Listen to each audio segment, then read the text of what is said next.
Hello बच्चों, let's say this question. The question says triangle ABC side AB is produced 2D such that BD equal to BC if angle A equal to 70 degree and B equal to 60 degree. Prove that first part AD is greater than CD and second part is AD is greater than AC.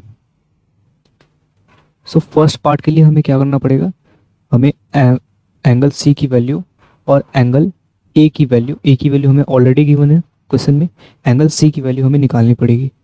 सो अगर हम triangle A B सी को ध्यान से देखें तो हम यहाँ से सी की वैल्यू निकाल सकते हैं. So in triangle A B C angle C A B plus angle A B C plus angle B C A equal to 180 degree होता है. एंड सी ए बी की वैल्यू हमें 70 डिग्री गिवन है, A B C की value 60 degree plus angle B C A equal to 180 degree, right. So 70 plus 60 which is 130 plus angle B C A equal to 180 degree. So 130 degree को हम right shift कर देंगे तो angle B C ए की value आ जाएगी 50 degree, right. सो इसकी value हमारे पास 50 degree आ गई है, राइट.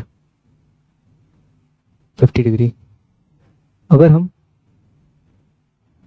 डायग्राम को ध्यान से देखें तो एंगल ए बी सी की वैल्यू 60 डिग्री गिवन है. इट मीन्स इसकी वैल्यू 120 होगी बिकॉज ये पूरा जो एंगल है ये पूरा एंगल 180 डिग्री का है और 180 डिग्री में से अगर हम 60 को माइनस करते हैं तो हमारे पास 120 बचता है, right. So here angle D B C is equal to 180 degree minus angle A B C which is 60 degree, right. So 180 degree minus 60 degree which is 120 degree. So in triangle B C D, अगर हम B C D triangle पे ध्यान से देखें तो हमें given है कि बी डी की लेंथ एंड बी सी की लेंथ दोनों सेम है और ये सेम एक ही कंडीशन पे हो सकती है जब एंगल डी और एंगल सी की वैल्यू सेम हो. इट मीन्स एंगल डी के सामने वाला साइड बी सी है और सी के सामने वाला साइड जो है बी डी है और इन दोनों की लेंथ जो है इक्वल है तो इनका एंगल 100% इक्वल होगा. So we can say so angle it is given that BD equal to BC, therefore this implies angle D equal to angle C. Let's suppose हम इसको x मान लेते हैं, ओके. सो हम बी डी सी इसी ट्रायंगल को ध्यान से देखें तो in triangle B D C right, angle B की वैल्यू 120 है. So D B C angle D B C plus angle B C D plus angle B D C ये 180 डिग्री के इक्वल होगा, राइट. सो हमें डी बी सी की value 120 degree दे रखी है और इसकी वैल्यू हमने x सेलेक्ट की थी. So 120 degree plus x equal to 180 degree. So 120 plus 2x हो जाएगा equal to 180 degree and 2x equal to 180 degree. 120 को राइट शिफ्ट कर लेंगे हम तो 120 यहाँ पे माइनस में आ जाएगा एंड 2x की वैल्यू जो होगी वो हमारे पास 60 के बराबर होगी एंड x की वैल्यू यहाँ से आ रही है हमारे पास 30 degree.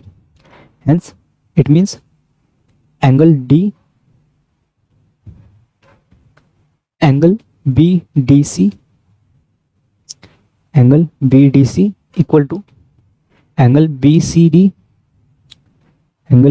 C D equal to 30 degree है, right. Now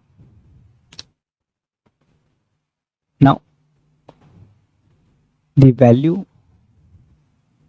value of angle A C D, हम ए सी डी की वैल्यू बता सकते हैं, ए सी डी एंगल की वैल्यू बता सकते हैं, जिससे हम ये बता पाएंगे कि ए डी की लेंथ जो है वो सी डी के कंपेयर में ज़्यादा है, बिकॉज हमें इस क्वेश्चन में यही प्रूव करना है. So now angle A C D equal to 30 degree plus 50 degree which is 80 degree, right. And angle हमें सी ए डी की वैल्यू 70 डिग्री गिवन है, yes. And angle C A D की value 70 degree given है. And हमें ये बात मालूम है कि जिसका एंगल सबसे ज़्यादा होता है वो सबसे ज़्यादा साइड प्रोड्यूस करता है, सबसे बड़ी साइड प्रोड्यूस करता है. सो इस केस में 80 सबसे बड़ा एंगल है एज कम्पेयर टू 70. सो 70 के सामने वाली side which is A D, एक एंगल के सामने वाली साइड के से बड़ी होगी. So we can say that hence we can say AD is greater than CD. AD is greater than CD, right? So our first part is proved, and in second part AD is greater than AC, A and D is greater than A and C, right? So we know that ACD की value हमारे पास कितनी आ रही थी, 80 degree, and AC की value ACD की value 70 degree है, and AD की value और AC की वैल्यू में हमें कंपेयर करना है. इट मीन्स CDA जो हमारे पास एंगल D है उसकी वैल्यू हमें डिटरमाइन करनी है, right. So angle CDA. So for second part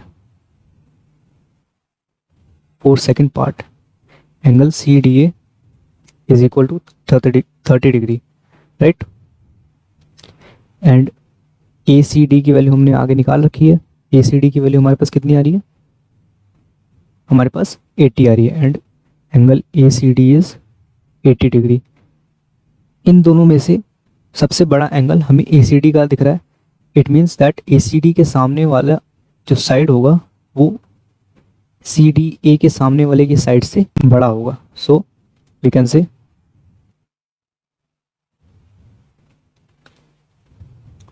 AD is greater than AC. So this is our answer. I hope you understood it well. All the very best.